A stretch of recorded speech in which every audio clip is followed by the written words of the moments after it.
ya medical practitioners. Yeah? Nurses, technicians, medics themselves, doctors themselves. What is their scheme of service?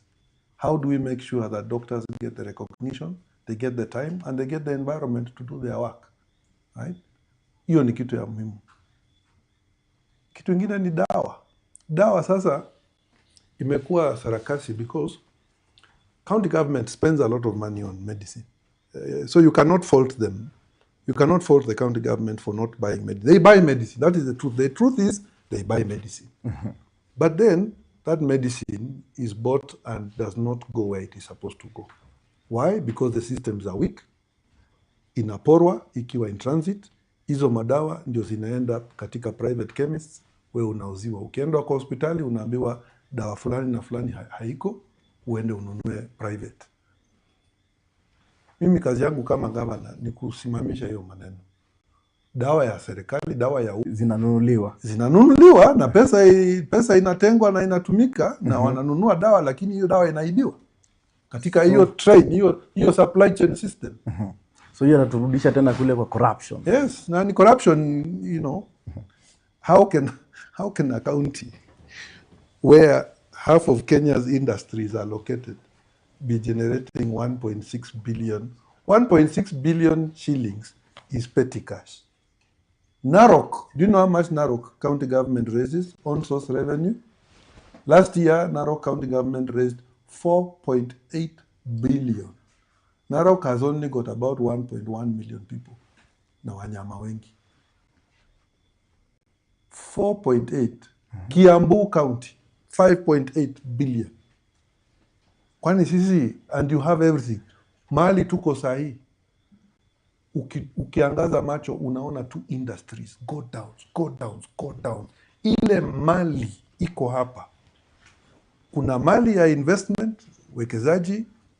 Kuna mali ambayo Mungu ametupatia kama county ya Machakos. Mungu ametupatia kitu moja, labda hakutupatia maji, lakini alitupatia mawe. Na hizo mawe ndio wizi sasa concentrate. Because the quarries from Yata to Katani to the whole of Mudhwani, the whole of Kenanye, the whole of this particular sub-county and Yata have been blessed with all manner of minerals. And those minerals is what is building affordable housing, is building everything. Hiyo pesa iko wapi? Saa hii serikali inatumia mabilioni kujenga manyumba. Hizo mawe zote za affordable housing zinatoka hapa. Pesa iko wapi? We should have seen between financial year 2023 and 2025, we should have seen at least doubling of revenue from quarries. Pesa imeenda wapi? Hii inatuleta kwenye corruption. How are you prepared to deal with corruption in Machakos County? Ukiingia sasa wewe ndio serikali, najua serikali imekuwa designed in a way where if you allow the government to work properly, it is a system that functions. Lakini ukianza kuweka watoto wako katika serikali kwa ofisi yako, unaweka relatives hapa na pale, unaanza kuvunja utaratibu wa umma. Right? Accountability, authority to incur expenditure. These are things which are documented according to what we call the Public Finance Management Act. Me, my job as governor is to make sure that I empower the public service in Machakos to do their job. I give them the tools to help with revenue collection. And I remove this thing of people being threatened. Wewe kama mwanabiashara, if you want a single business permit, you have no reason to go anywhere. Ufanye kwa simu, umalizane nayo kwa simu. Ulipe na M-Pesa ama ulipe na whatever it means, upate license yako kwa email ama kwa mtandao. You have no reason to go and see anyone. Vitu kama land rates. Land rates need to be reasonable and you don't need to go anywhere to queue. There is no government service today that you should be queuing for. There should be nothing manual. There should be nothing manual.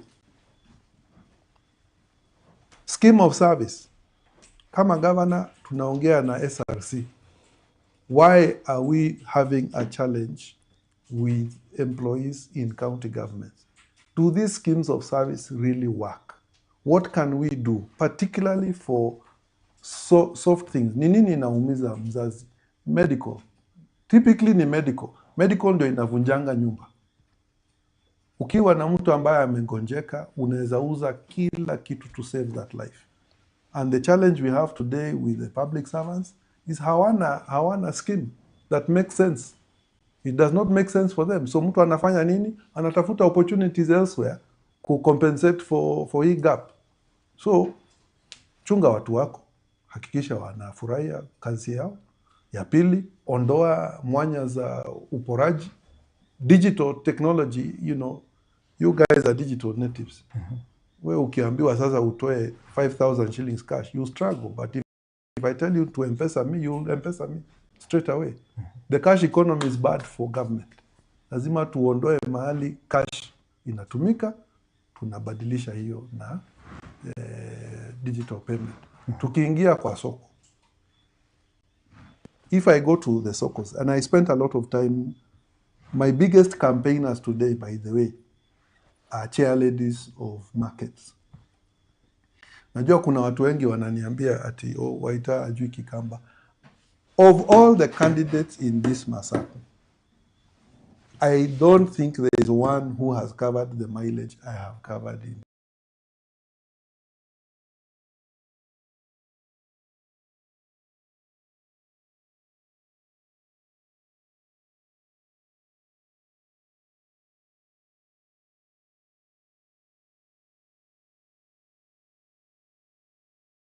In this county, I know the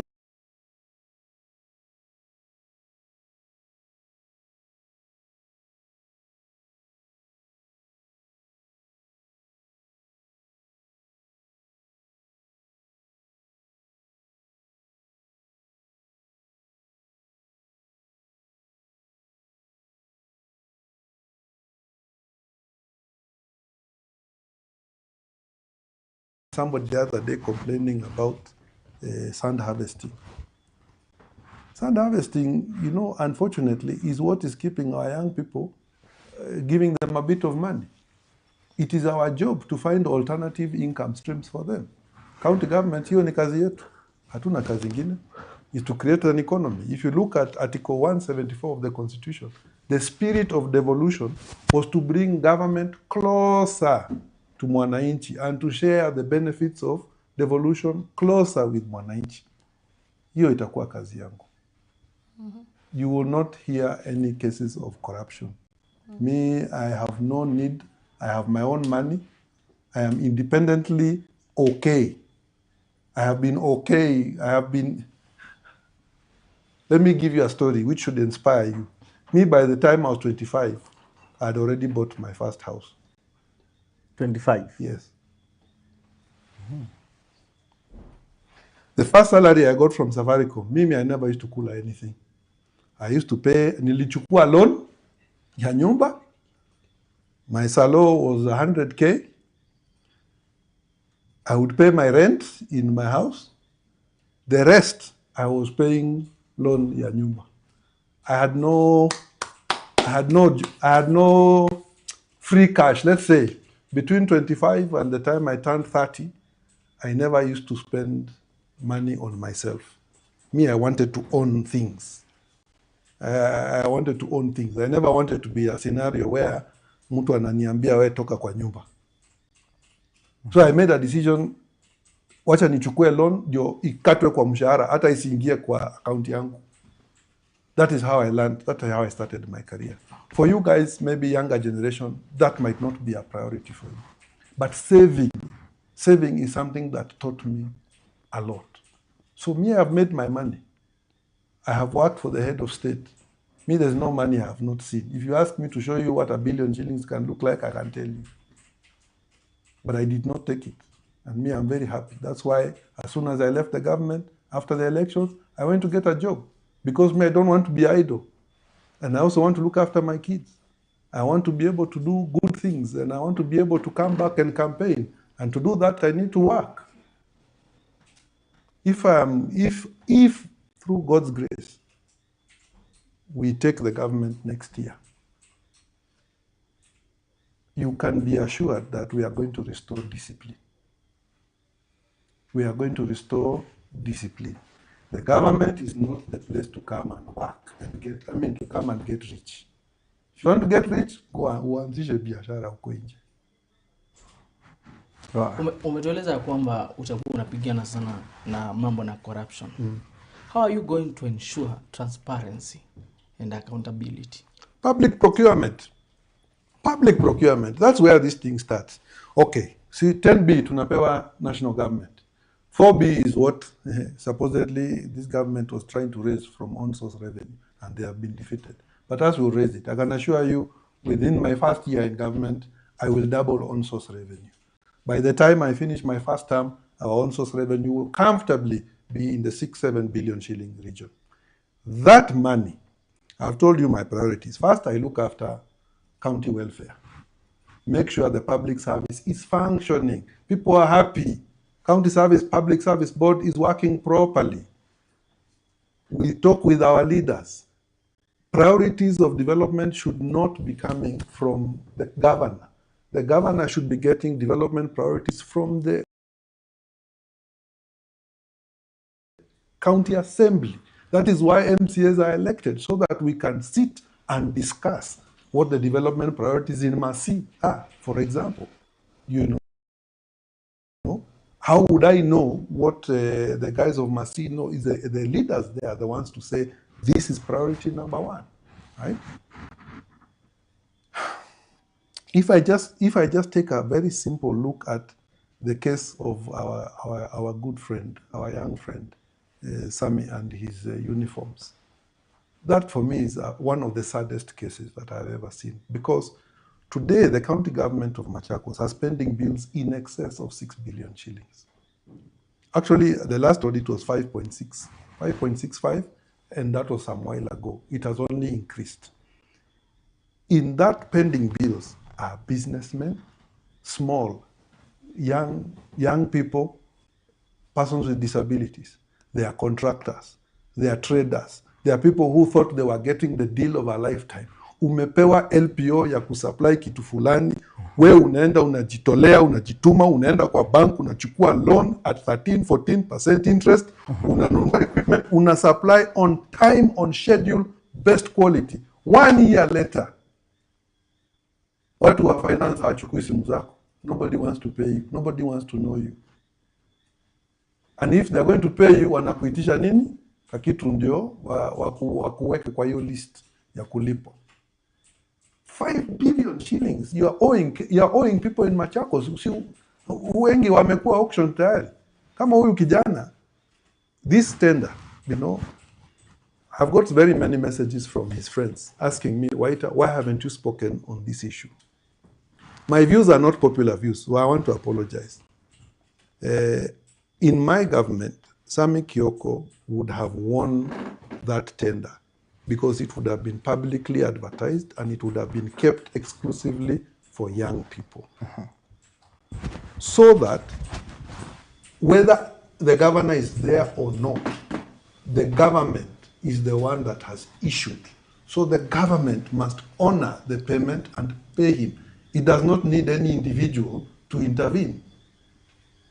So that is the challenge we have. Maybe he's a young person, he had good connections, people gave him a contract, but then the ones who received the uniform, can you imagine shining in borrowed clothes? How do officials of a government stand in public na nguo za kukopa? Sababu hawajasilipia, si ni wamekopa, ni kukopa wamekopa, na wamekataa kulipa. Hiyo ni aibu. That kind of nonsense will not happen in my administration. I will make sure that opportunities for young people are provided. And by the way, when I say young people, it's the majority of people, right? 67%. Actually, my government will be 67% young people. So you guys are the ones who will decide how you want to do these things. Because today, there is no reason to have a CEC. Most of your CEC should be between 30 and 40. Because that represents the population of the county. People who understand the tribulations that the young people are going through.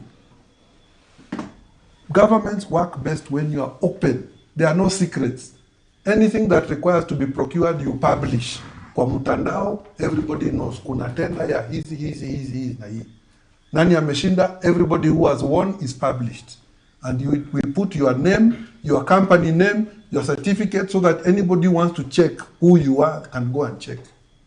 Today, people are winning tenders, and we know majority of them don't come from our county at all. We know a lot of them are taking money from devolution and taking it to other counties. You know, I would want to see businessmen from Machakos making money from devolution, because we should, the whole point of devolution was to spend that money in Machakos, was to grow businesses in Machakos. So businessmen from Mavoko to Matu to Mbiuni, all of those are the guys who should be winning these tenders, and they should be getting paid. That 15 billion shilling budget, you know, 10 billion ni ya mshahara. Do you know that, by the way? 70% of all government money in Machakos County is going to salaries. Only 30% is going to development. And that 30% that is going to development, none of it is actually being absorbed. They are only absorbing 16% of it. So actually, this government, the little money that they are spending on development, they're not even spending it amongst business community in Machakos. They're distributing it all over the country. I can assure you today, if you go to counties like Uasin Gishu, you will not find a businessman from Machakos supplying all the things in Uasin Gishu. The businessmen of Uasin Gishu are the ones doing business in Uasin Gishu. So the money that was devolved by the government to build Uasin Gishu is being spent in Uasin Gishu, not like here. Here in Machakos, ni aibu is scandal after scandal after scandal after scandal, paka tumechoka. So if you ask me, transparency is removing secrets. This is not national government, so there is no procurement that should be secret. National government has secret procurement for security. But that's the only thing they keep secret. Everything else is published. Okay. For us, we should publish everything. Everything. Whoever is tendering, whoever wins, how much they are being paid, when they are going to be paid. So that you know this person is not being honest, how come they won? You can challenge it if you're in the procurement process. You can challenge it and you can get the award moved from her to you, because I've made the information available to you. Acha nikurudishe nyuma mahali. Wanasema kwamba kutoka 2022 elections zilipoisha, Waita alipotea. Kwa hivyo wanaogopa watakupa kura tena upotee. Nipotea aje? Sasa walikuwa wanataka nifanye nini? Si kushinda. Si wenye walifuatia kazi, amefanya kazi, mimi nikarudi kwangu nyumbani. What was I supposed to do? Ask them. You know, me, I ask guys, what are you supposed to do? What would you like me to do? I cannot provide the services of the government because I am not the government. I don't have the resources. I have never stolen from anybody. So I cannot afford to build 100 boreholes. I can't afford. I don't have the money. So what do? I go back and I look after my family. I educate my children. I talk to my community. And the people in my community know me. In the time that I've been gone, I've built a school of 50 million shillings. You show me amongst these people who have built a school of 50 million shillings. From your pocket? Not from my pocket, from friends. I went and talked to friends. And I have many friends. Today, if you give me the job of raising 1 billion shillings for Machakos, I can do so with my eyes closed. But give me the platform. Give me the platform and I'll show you what I can do. But I am a father. I am a brother. I have responsibilities. I have a mother who is 82. You know, what are my first duties? My first duties are to go and look after these guys. The people in my community, they know. When there are funerals, they call me. When they have weddings, they call me. There are guys who know. But I cannot be available after losing an election to the entire population of Machakos. It's not possible. I don't have the capability to do it. Na mimi I want to repeat, sijaiba pesa ya mtu. There is nowhere you look in this Kenya where you will find even one case with my name in it. I have lived my life peacefully, bila kukorofishana na watu. Siasa, you know, you fight with each other in public, but you know it's never that serious. You know, and I want to encourage people to know, particularly young ones, hata wakiona hizi hasira za siasa, don't take it too seriously. Because Unaweza amka siku moja na siasa imepinduka, and you find yourself needing to talk to this person you have been insulting every day. For me, what I know is Machakos is not being run properly. It's not a personal insult on the governor. It's just a fact that the county could be run better. She has been given a chance. She has failed to step up to the opportunity. Now she needs to give away and allow other people and different ideas. Politics is a contest of ideas. We have better ideas. We are better at planning. We are better at execution.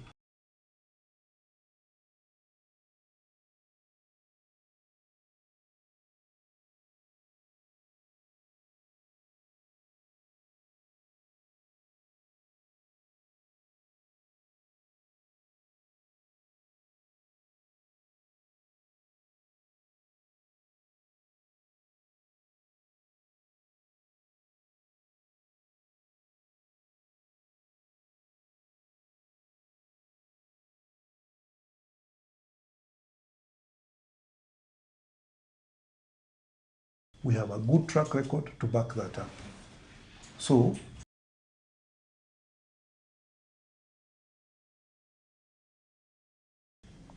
guys will say, oh, but what have you done for Masaku? This is a very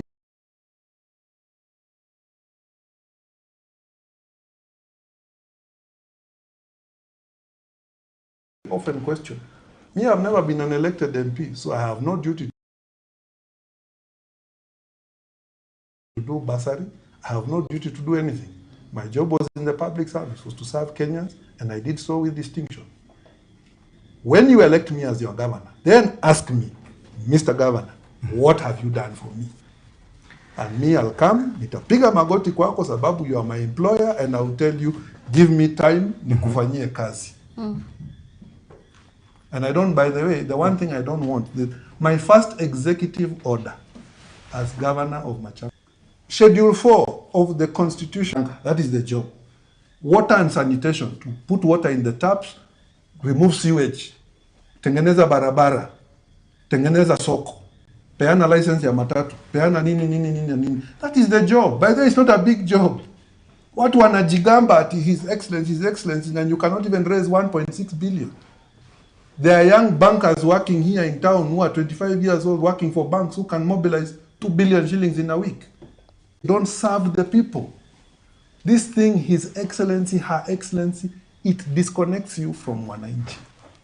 Wewe unawekwa ukiwa hapo. Wewe ni mfanyikazi wa wananchi. And the example I tell guys is, look next door in Murang'a.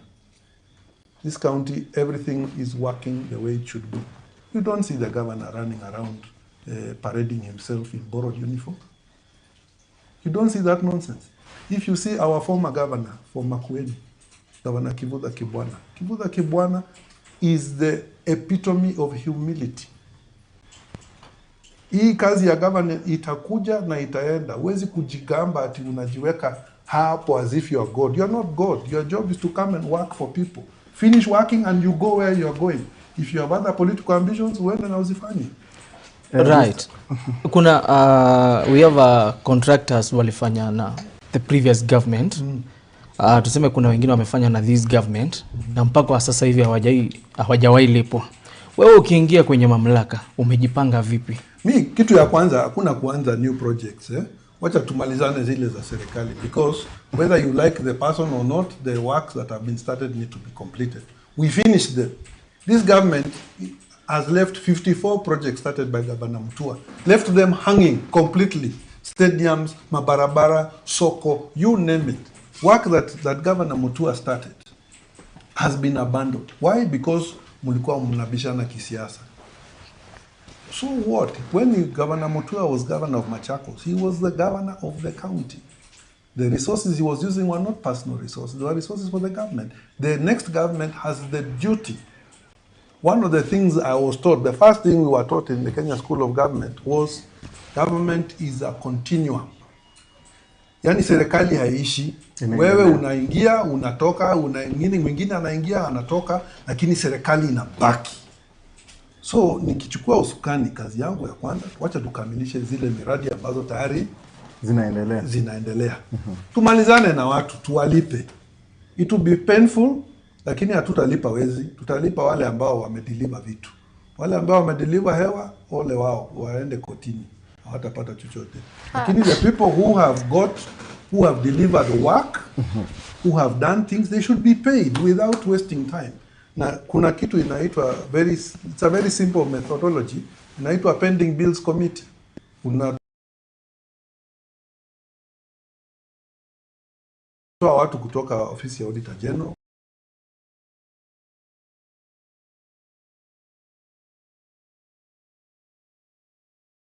unatoa watu kutoka National Treasury, unapeana watu kutoka upande yako, unaleta external auditors, na unaangalia pending bills zote, and you start paying. Kwanza unaanza na wale wanyonge, AGPO, young people, persons living with disabilities. Let us finish with them first, then we move to SMEs, tumalizane na hao contractor kubwa, tukuje sasa to negotiate. But the ones you deal with ni wale ambao wanaumia the most, na hawana capacity ya kuenda kwa bank kusaidiwa. Wengine wao kuboro, wameishiwa na wamefilisika.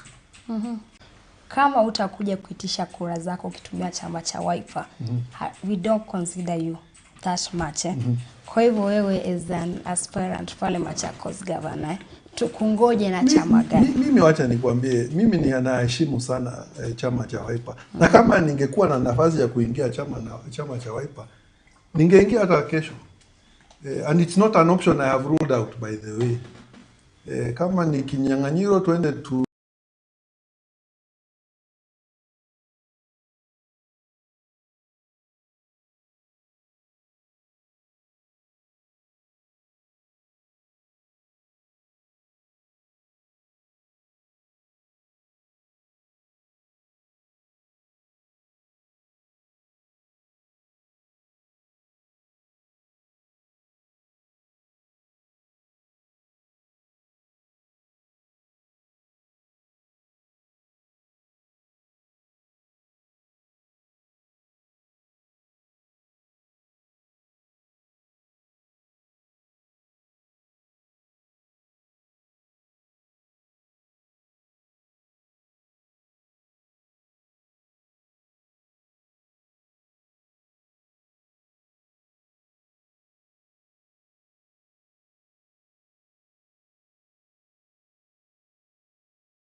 tumalizane hapo ndani ya hiyo chama.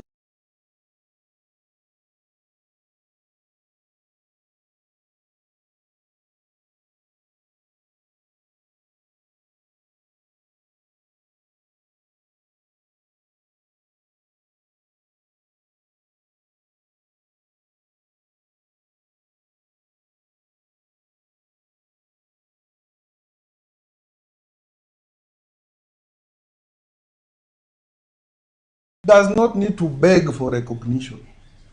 Yani hakuna please, amepewa nyadhifa na katiba ya Kenya.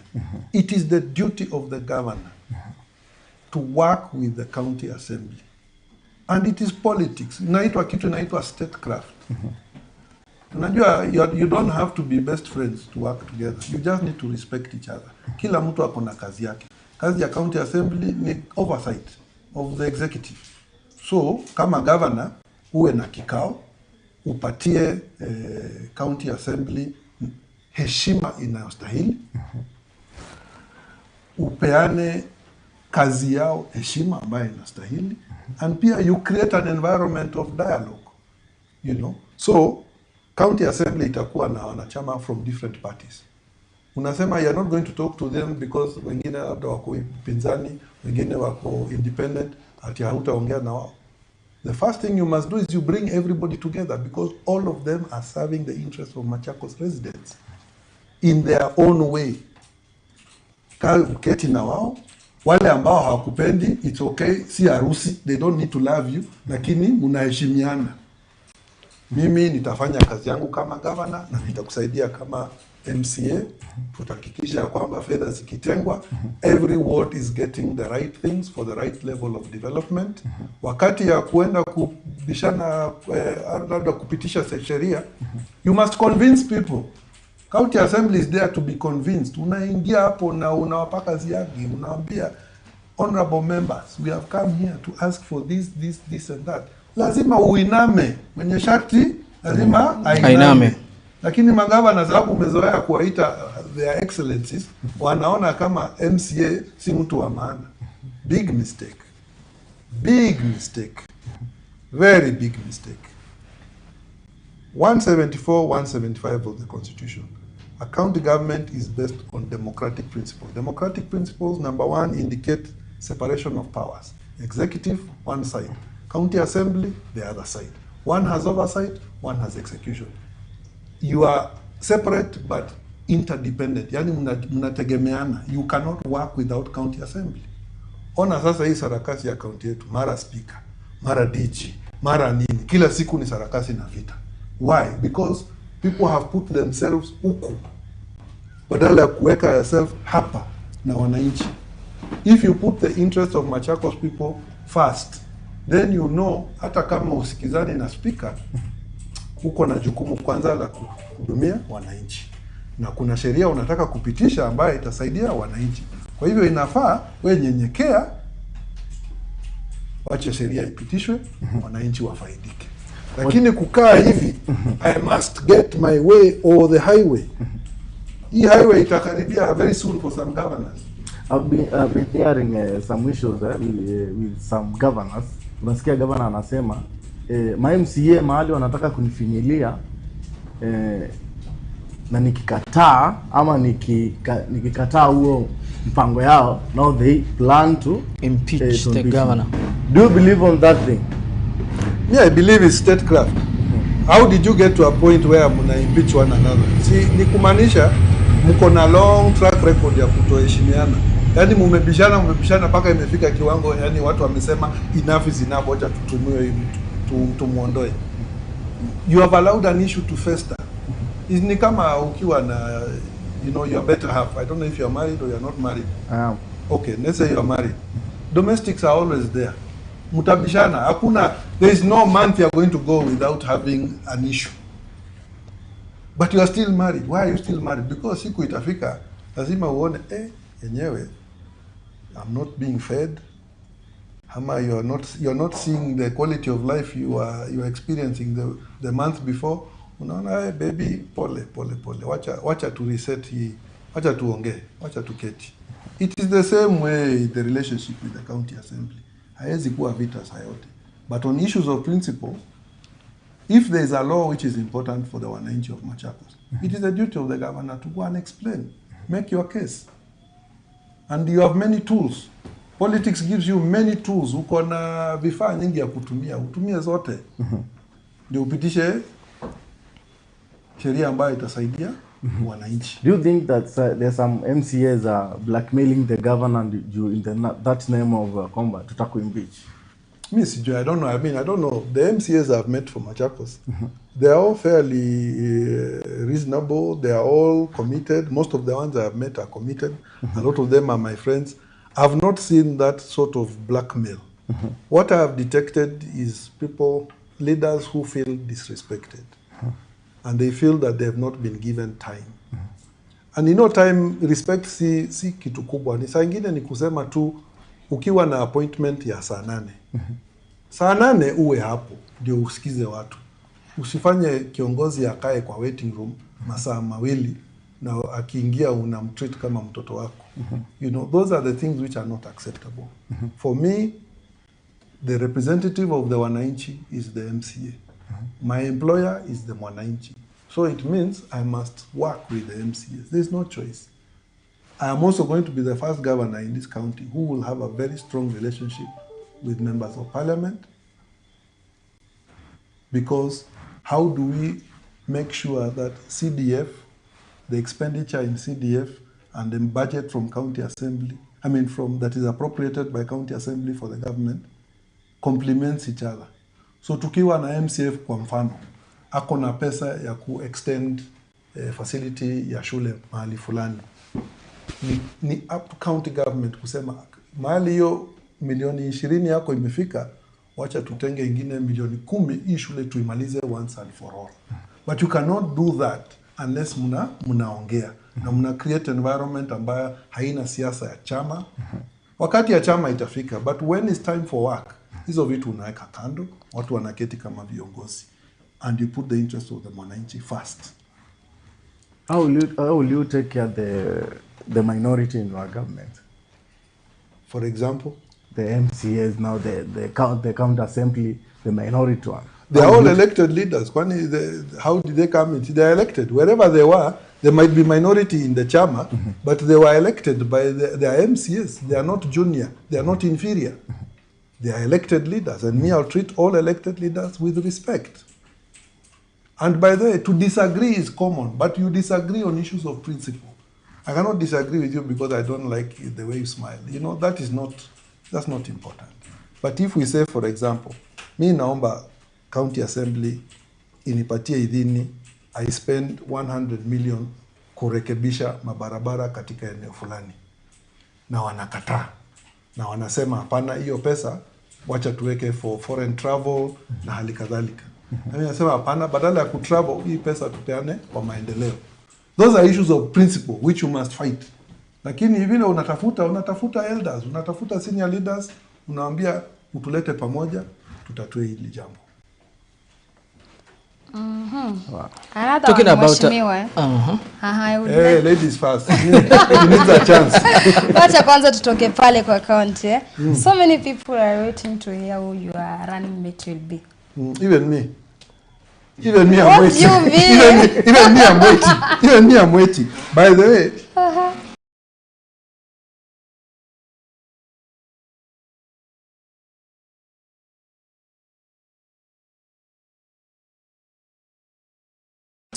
let me tell you a story about my last election. I picked a running mate who, first and foremost,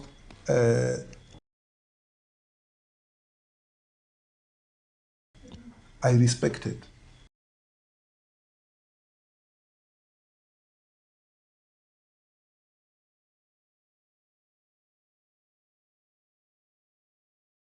And I respected her because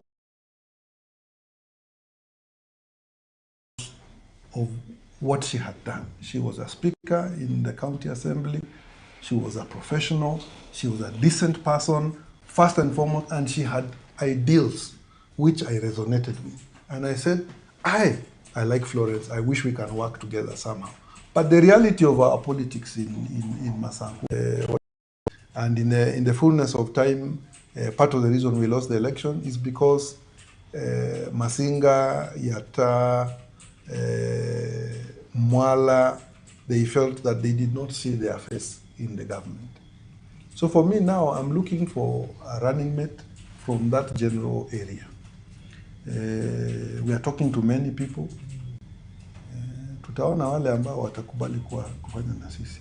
But running mate is too early now for me to start telling you stories of running mate. But the one lesson I have learned is regional balance is going to be the most important thing. If young people register and they register in good numbers, you know, come and ask for your share of the government. But are you preferring a she or a he? Me, I'm open. I just want somebody who shares the love for the county and they are ready to do the work. And somebody who we can, you know, if I fall sick, somebody who can stand and be in the place and they are seen and respected as if they were the governor. You know me, I've never been insecure. The one thing I've learned in employment is always to employ people who are smarter than you. Work with people who are smarter than you. Me, I'm not an insecure human being. So I can happily employ somebody more talented than me or work with somebody more talented than me if it's going to meet the interests of the objective. And the objective is to serve the people of Machakos. For me, this aspiration is just to show people that you can run a county effectively.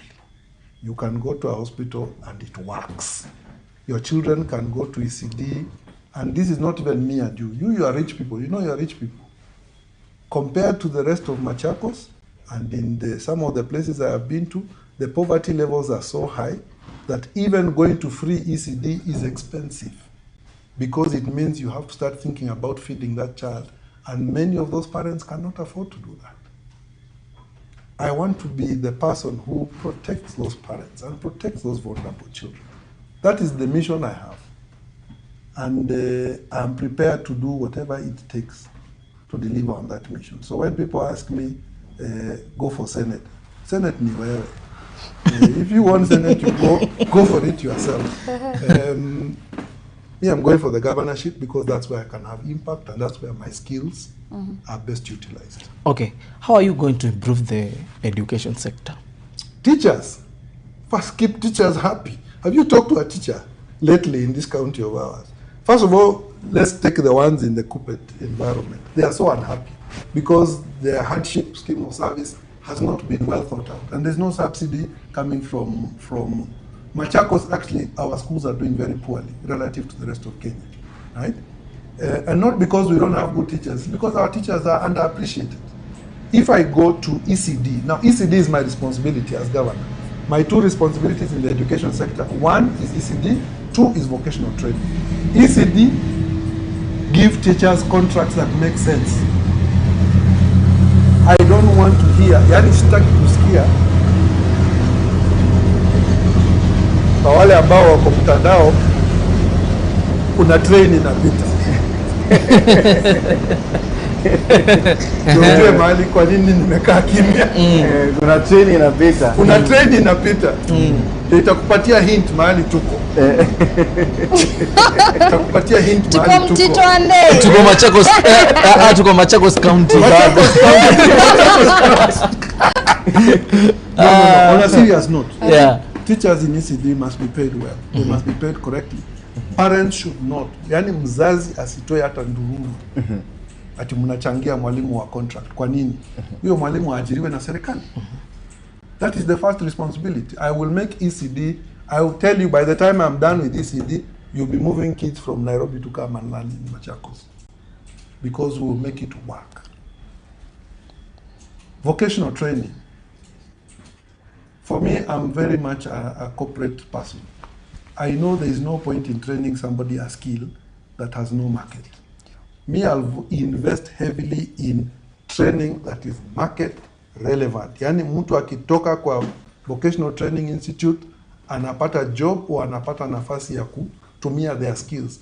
Digital skills la muhimu. Latest skills in building technology, not these ones of kitambo, simiti na mchanga. Now building technology has moved. Automotive, now you cannot go train somebody to fix a tractor. Formerly EV, you have to train people on EV platforms. That is going to be my job as governor.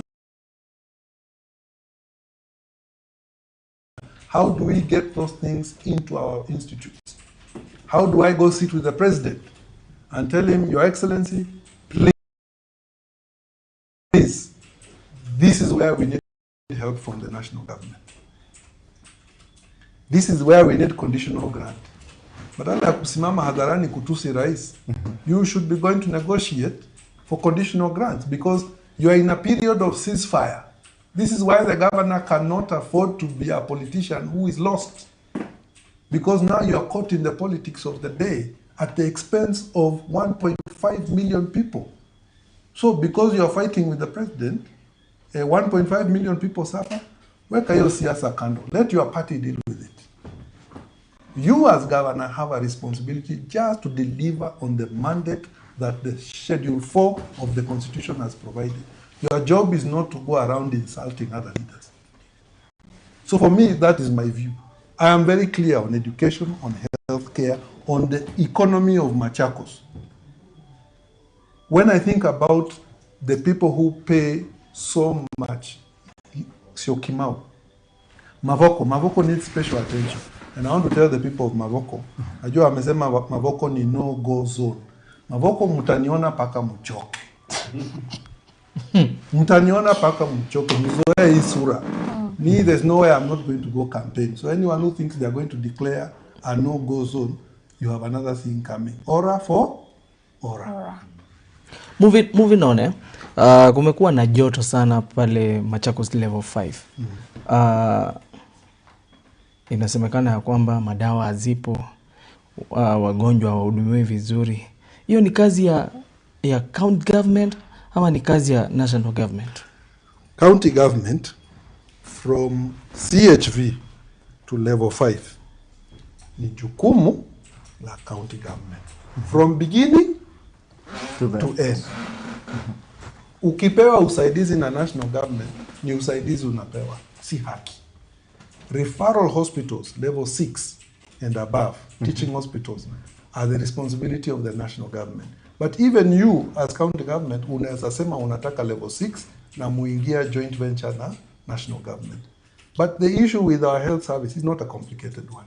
Ni uzembe, ni ufisadi na ni wizi. So if we deal with those three issues, we will make Machakos a healthier county.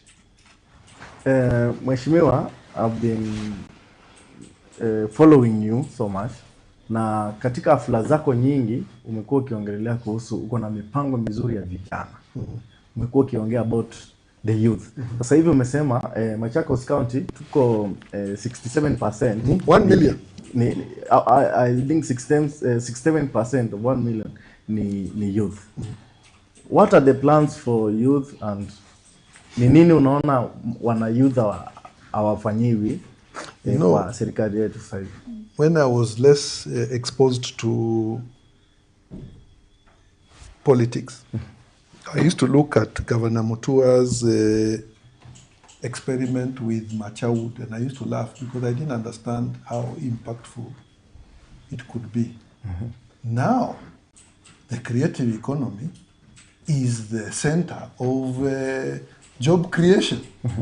You know, actually, the man was ahead of his time. For me, what I think is to create an environment for young people, kujituma. You need to a safe environment to do business. If you want to be employed, it's my duty as governor to make Machakos the place to do business, so that industries feel comfortable. Instead of expanding into Kajiado or into Murang'a or into Kiambu, bring your business into Machakos County, so that our young people can get employment opportunities. For the creative industry, for people who are doing even things like artisanal mining. So artisanal mining happening in Yatta, happening in Kaseve. I'll take you an example. In Kaseve here, down in just past, before Kaani here, between Masako and Kadiani, you have these stones that come from the hill. The ones which look like mazeras and other those stones, you know, in Kenyan building industry, there is nothing of that quality other than what comes out of Kaseve. But if you look at the guys there, they are not making any money. Why are they not making money? Because the industry has been structured to exploit them.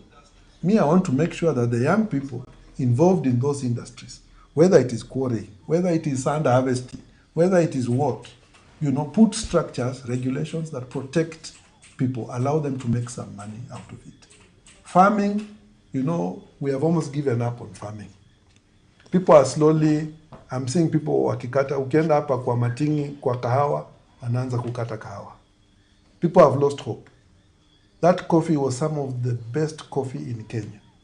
But because the county government was not actively supporting farmers and cooperatives to be able to make ends meet, to be able to deal with some of those expenses that cannot be met by those cooperatives, then you are seeing the farming is just collapsing. So for me, is to bring all those key sectors of the economy to make it work, because the workforce will be young people. I want you to be able to comfortably wake up in Masaku and never think of going to Nairobi to do business, because the business will come to you in Machakos.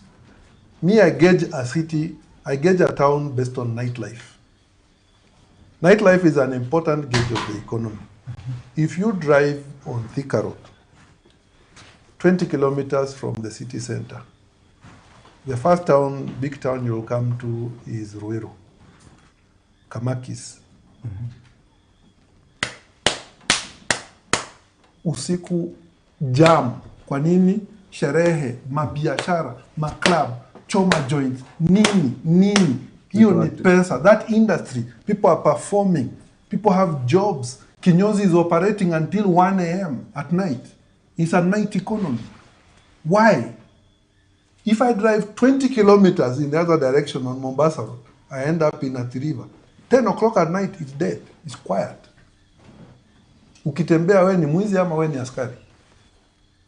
If I enter Machakos town on a Friday night at midnight, hata kusikia mahali huwezi pata, because discos are 1 or 2.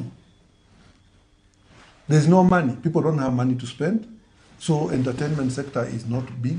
But entertainment sector is what it powers an economy. It gives you a sense of what is happening huko chini chini, because when you have disposable income, the first thing is you tell somebody, we kuja twende mali nikuoneshe 1 2 eh. Lakini ukiwa broke, wewe usiku ikifika unafunga mlango unazima simu, because you don't want to be called for mpango and you have no chums, you have no money on you.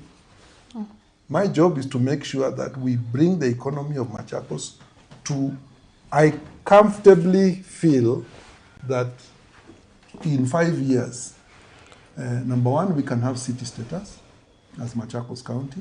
Number 2, we will only be third behind Nairobi and Mombasa. That would be my aim. And Mombasa, because they have the port, which it's very difficult to compete with the port. And Nairobi, because Nairobi is the capital and is the seat of government and the seat of power and the seat of the nation. Machakos should be number 3. Let's talk about infrastructure. Tukishuka hii pande ya kwenda Eldoret, Maimayu, maroli zimewekwa kando. Hapa junction, ukiamua kuingia junction weekend, ni noma. Hapa Chumbi? Yes. Uko na plan gani? So, hii ndio kwa sababu hii siasa ya chuki ni kitu ambayo inaweza kuwa expensive sana. Mkitusiana na rais paka siku ya mwisho, na yeye ndio ameshika funguo za hizo projects, you are going to suffer. So, lazima useparate hizo vita. There are some issues that you can talk about in principle, but there are others where you need to cooperate with the national government. For me, I think if I was given a chance to solve the traffic issue at Chumbi, while we wait for the national government to put an interchange, the first thing I'll do is look at Mua to Kadhini, Mua, Kadhome, hizo njia za ndani tuzitengeneze zote, ndio watu wawe na plan B ya kupitia. So hauna need, if you are not PSV, hauna need kupitia hiyo junction ya Chumbi. Barabara zingine unazitengeneza vizuri, hizi za Vota, Katumani, unahakikisha kwamba they are in good shape, unazi-expand, ndio wale ambao wanatoka sides za Makueni wanaweza pitia hiyo without coming to hiyo junction, avoid hiyo jam hiyo junction. Hizi mashamba ziko hapo Chumbi. We need to create an economy where we encourage wale wanabiashara wako na mikahawa, mahoteli. We tell them, look, why don't one of you mujenge parks za hizi trucks, ndio watoke kwa barabara waingie kwako wakulipe 1 or 2 things, na tutakusaidia kama county government. Ndio tuanze we have to be the architects of our own problem solving. You know, and businessmen, provided they can see money, they will make the investment. If I tell them we are going to talk to the truck companies, wakuja waweke magari kwako, ndio watoke kwa barabara, we jenga park, watakuja watakulipa truck drivers, they want a safe place to put their cars. We will help them. Okay. Weybridge ya Kenha, tuambie sasa vile mnaweka hizi Weybridge, muwe considerate about the kind of jam you are creating. People living in Syokimau, Katani, Airport View, uko Zebra, Mudwani, uko ndani, what do you call Githunguri, all the way until Joska, Kamulu sites. We make the infrastructure for them, because these are the people who are paying the highest taxes in Machakos. They're the ones who are paying the highest taxes, and they have the worst infrastructure. Watu wa Syokimau wameteseka, wameambiwa ati hawana kura. But they are the ones paying the highest taxes.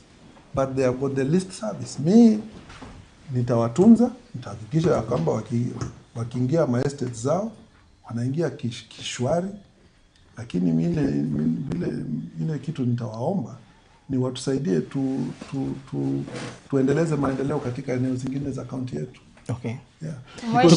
This is an urban area. We are used to politicians promising us that mkinipa hii kiti nitawafanyia hivi. I want you to promise the people of Machakos of one project that you are sure that watakuwa na kukumbuka. Na the same way mimi ni wa Machakos, tukisikia Alfred Mutua sisi usema alituletea maji kila mahali. So what is that one project yenye unaweza tuambia mimi nikikuwa governor nitawafanyia? So it's not one project, but it's a series of projects. My first thing is to make our marketplaces work. I want to see businesses work. We will do market improvement across all the 40 wards. Make sure in every market center we have improved the infrastructure, we have allowed for trade, and we have dealt with the... Hata kama si lami, tutafanya grading ya barabara ya maram. Ndio mahali ambazo wakulimu wakona, tuseme history ya mangoes. Najua nilifanya post ingine ya mangoes wakati nilipitia hapo Ndidhini nikanunua mangoes. Lakini nikasoma ma comments. Mangoes inauza kwa mashamba. Mango tunakuwa exploited. Mtu anauza kilo moja ya mango at 20 bob. But when you go to the supermarket,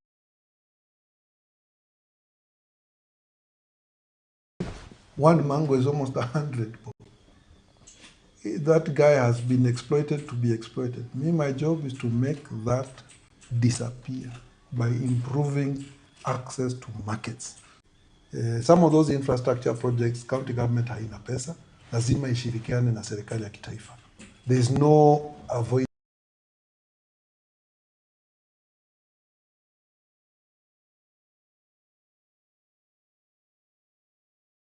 that discussion. There is no avoiding that discussion. The good news is I am not a politician. I do not make promises lightly. I do, I say, and I do. And my track record, my professional track record, has evidence of that. So, wale ambao hawajachukua kura or they are having, bado mnafikiria about ni candidate gani mtasupport. Mi sina track record ya failure. My track record has been a track record of service and good service. Me, I work for people.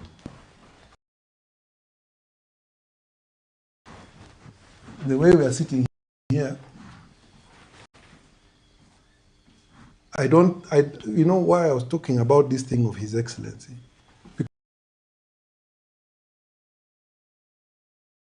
Because it separates you from, you are trying to make yourself bigger or better than other people. Yet your job is to serve those people. So how will you get into a service mentality if tayari umeanza kujitenganisha na mwananchi na unajipatia title karibu na Mungu?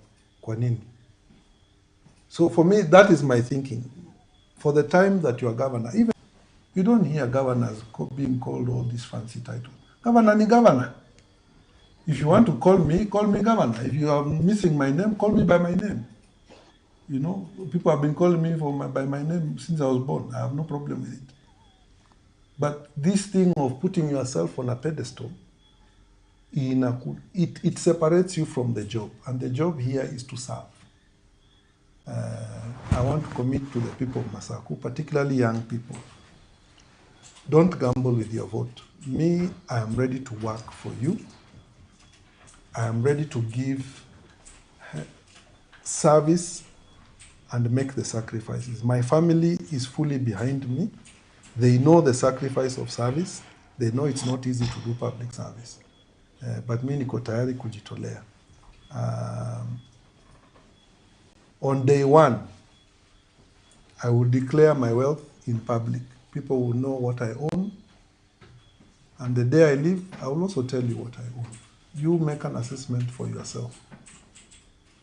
I'm not a poor man, and you will know that when I declare my wealth. So I don't need the money from the government. I don't need to take anything. I have no interest in that. My job is to make sure that the money for Machakos serves the people of Machakos. If other people come after me and they want to do their own things, that's up to them. But during my tenure, we will restore order and discipline. Moving on, wale wanabiashara.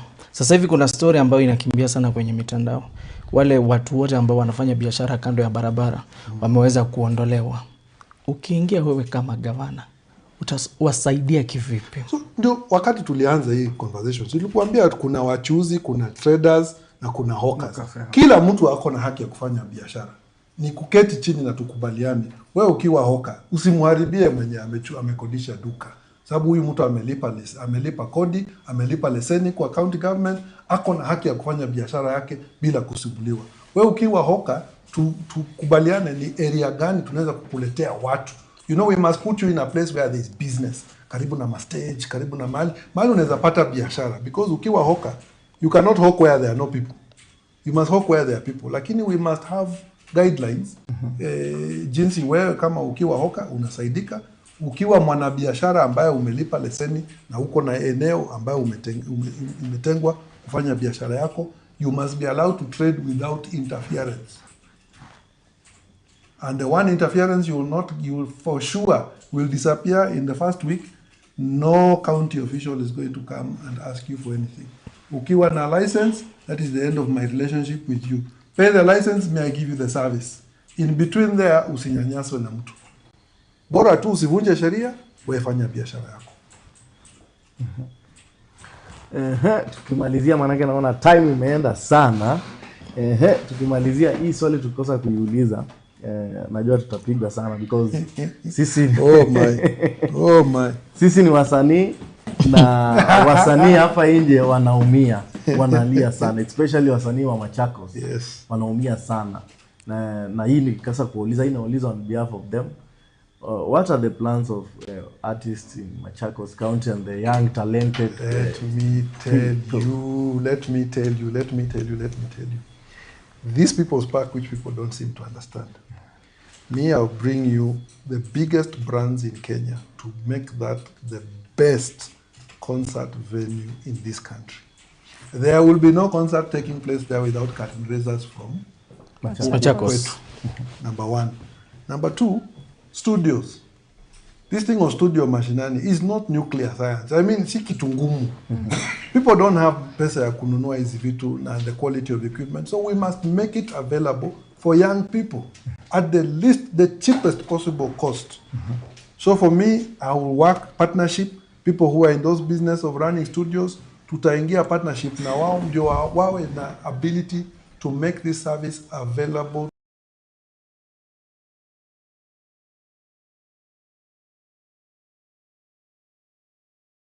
to young creatives who have talent but have no money.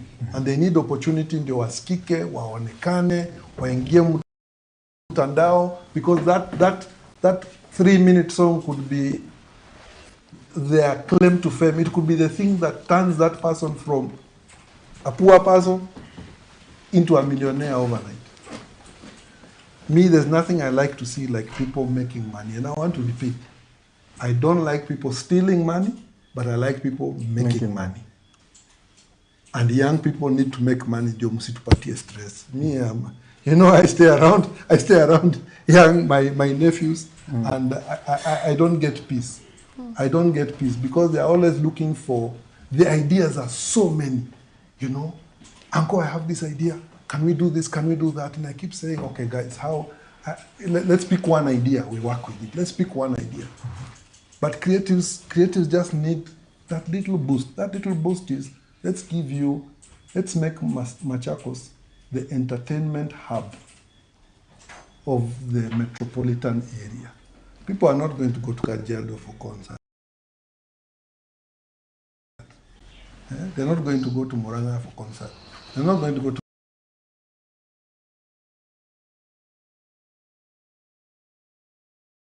Kiambu for concert. But they will come to Machakos for concert. They will come to Machakos for rugby. They will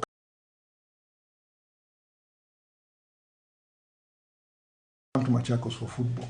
Let us make sure when they come, they also don't leave.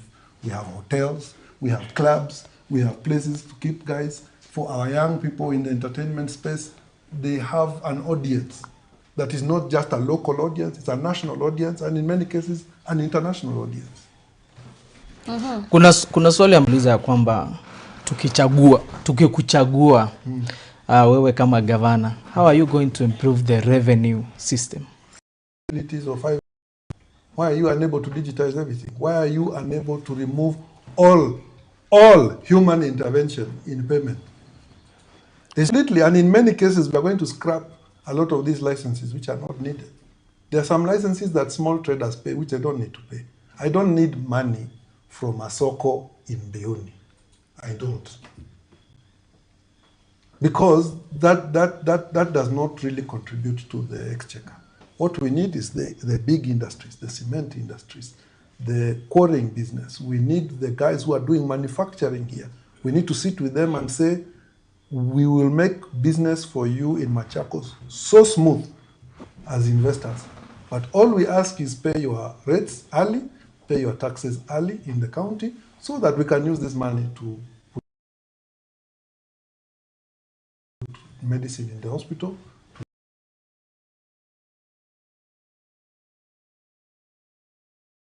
to pay teachers in ECD,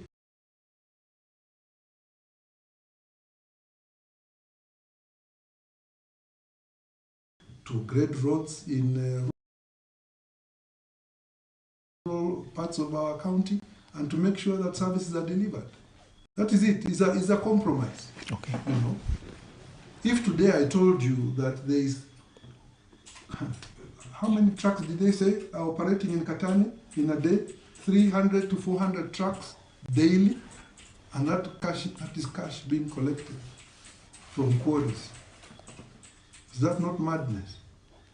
That we are giving away the wealth of our entire county and it's going into individuals' pockets. You don't need to be extorted daily. Just tell us how many trucks you're running, where kuja, lipa pesa yako. I will remove all the revenue collection guys from there, and the revenue collection guys will improve their salaries and their scheme of service so that they don't need to be disturbing you. So it's a balance for me. Okay. Public servants will be happy, so they don't need to engage in corruption. Or we minimize corruption. Digitizing revenue collection, minimizing leakage, ensuring that we budget for correct things. Working closely with national government for shareable revenue, for conditional grant. Working with international partners. Do you know the job I do right now? You know, you've not asked me what I do right now. Tell us. So, I run a think tank, an institute called the Tony Blair Institute for Global Change. I run the Africa office in 17 countries across Africa. I am privileged. It's a privilege for me to have this job at the moment. And it's a privilege because I get to work with governments across 17 countries on the continent at head of state level. So when people ask about my experience is not just deep, it is substantive. I have helped heads of state to develop policies, to deliver on their agendas. I work for perhaps one of the most recognized former leaders in the world, known for getting things done. The whole terminology of delivery was coined by Right Honorable Tony Blair. And I have the privilege of having a front row seat on seeing how things can get done, how you can move a promise into a plan, into action. So many of our leaders here can talk, but they don't know how to act and to execute. They can't plan and they can't execute. I am good at both. Give me the chance and I will show you. Are you going to coordinate with the government and the national government? Yes. No matter the politics. Okay. No matter the politics. Because the duty of the governor is to operate outside of that political bubble. The politics is for the Senate. That's why you have a Senate. The Senate can play all that politics because that's the job. They go into the House of Parliament, they go into the Senate, and they do that job of speaking and, criticizing or oversighting and doing all those things and protecting the Constitution. That's their job. But as governor, it's a service delivery job. This is a management job. And I want the people of Masaku to understand. Kazi ya governor si siasa. Ni kutekeleza kazi ya maendeleo. Kwa hivyo haijalishi hii maneno ya siasa kusimama kila mahali kuongea. Kazi si kuongea, kazi ni kufanya na kutenda. So hiyo ndio kazi mimi niko na ujuzi nayo. Ukinipatia nafasi, ndio nitafanya.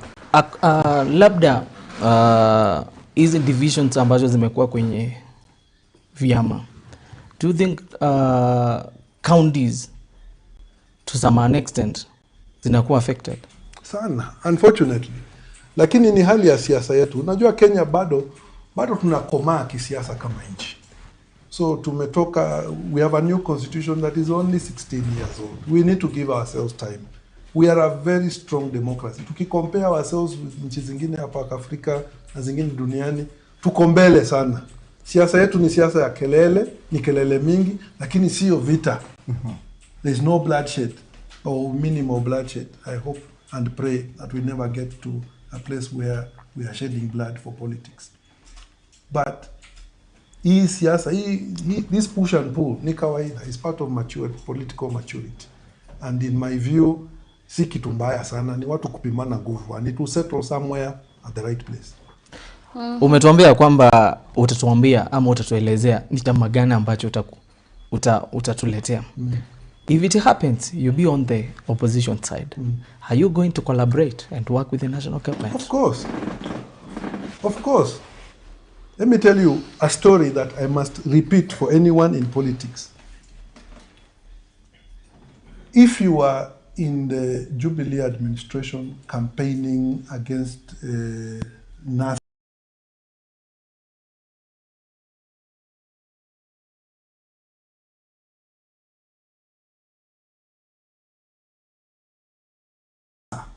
in 2017, we campaigned and we criticized and we went after Baba and we did all those things, and people campaigned and there was a lot of hatred.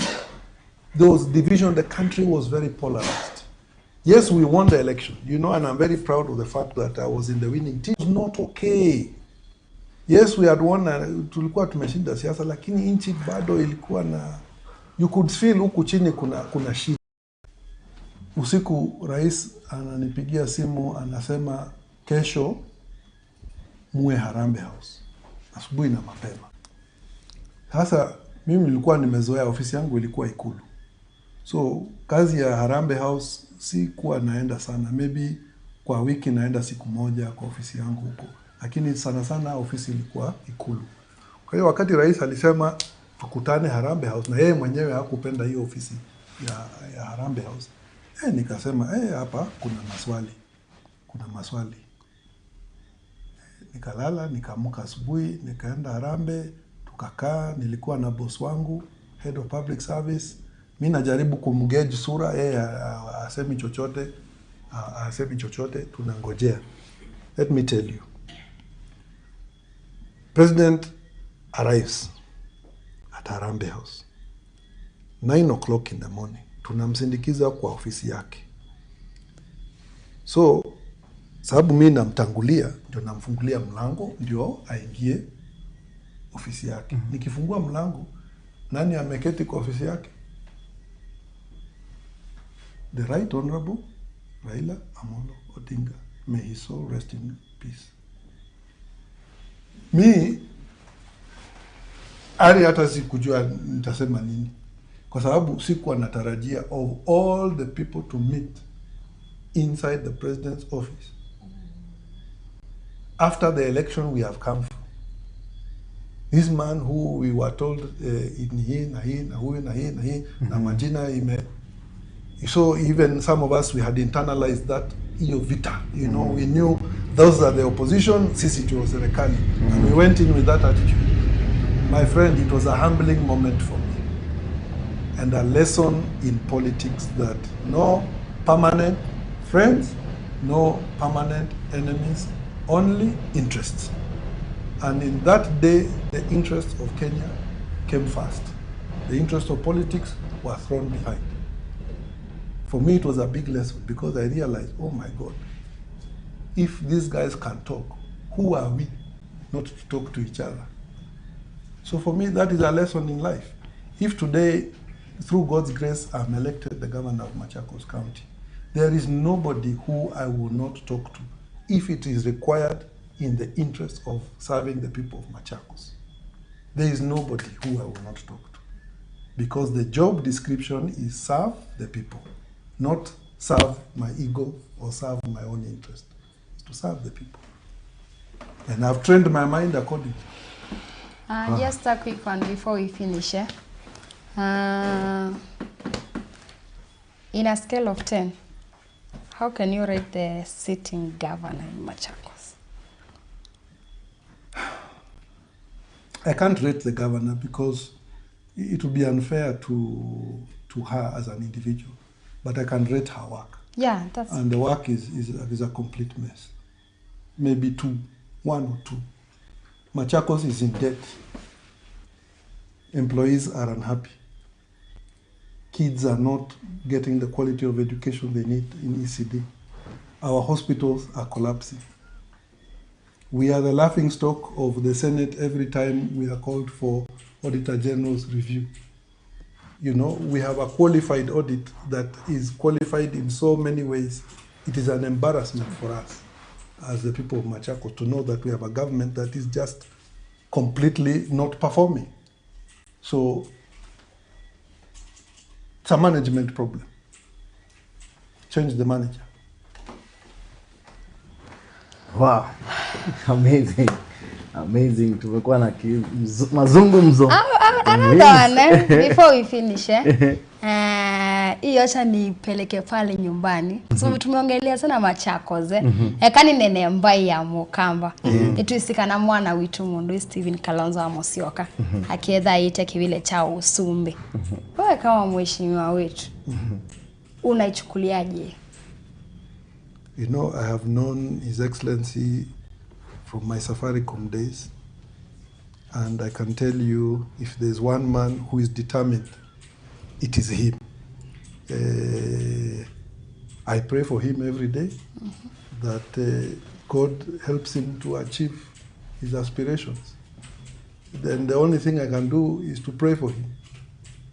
You know, I can't take a position right now, but I can pray for him because ultimately he's the leader of our community, whether we like it or we don't like it. I pray for him every day. I pray for his well-being. I pray that wherever environment he's in, he's able to see his aspirations come to pass. But I'm also a pragmatist, and you know, we have a long way on this journey. So anything can happen. Mheshimiwa, kuna matama ambayo inaendelea sasa hivi. Slogan. Mimi msinilete kwa hiyo maneno. Msinilete kwa hiyo maneno. Slogan, every mheshimiwa lazima akona yake. Either ako left ama ako right. Kama ni 1 ama ni 2. Where are you, mheshimiwa? Are you in 2 or 1? Me, I'm in Waita Tano Fresh. Waita Tano Fresh. I'm in Waita Tano Fresh. That is the term I am in. Maneno mengine msijiulize. Na pia mheshimiwa, ukiangalia the last 2 weeks. And by the way, a time will come where we will have this discussion, and we'll have a different discussion. For now, mimi ni Waita Tano Fresh. Fia ukiangalia the last 2 to 3 weeks, kuna wave fulani inaendelea hii ya Sifuna Third Force.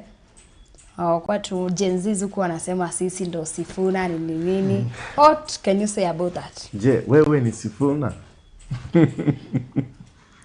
The Sifuna Third Force.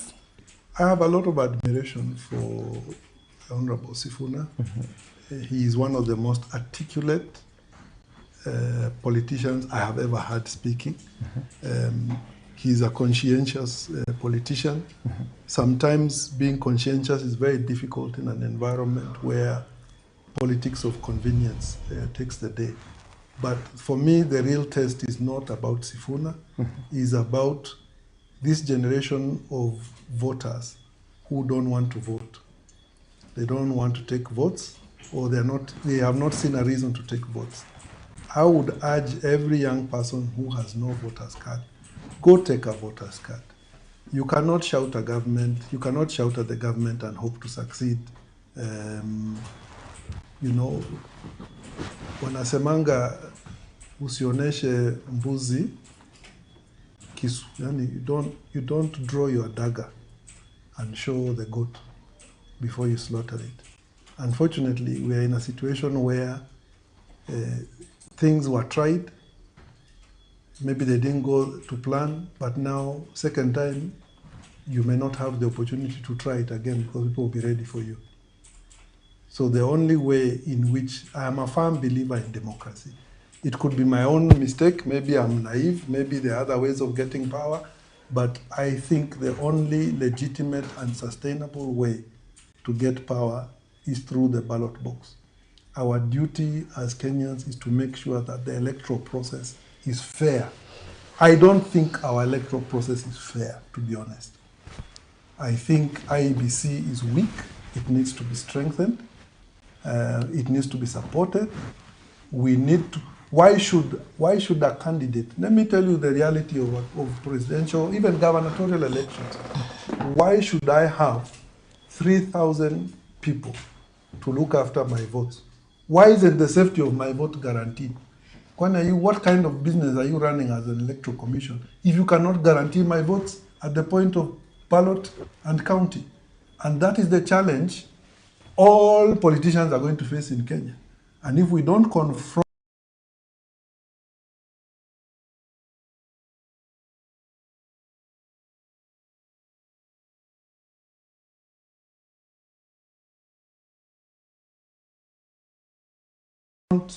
this issue and talk about IEBC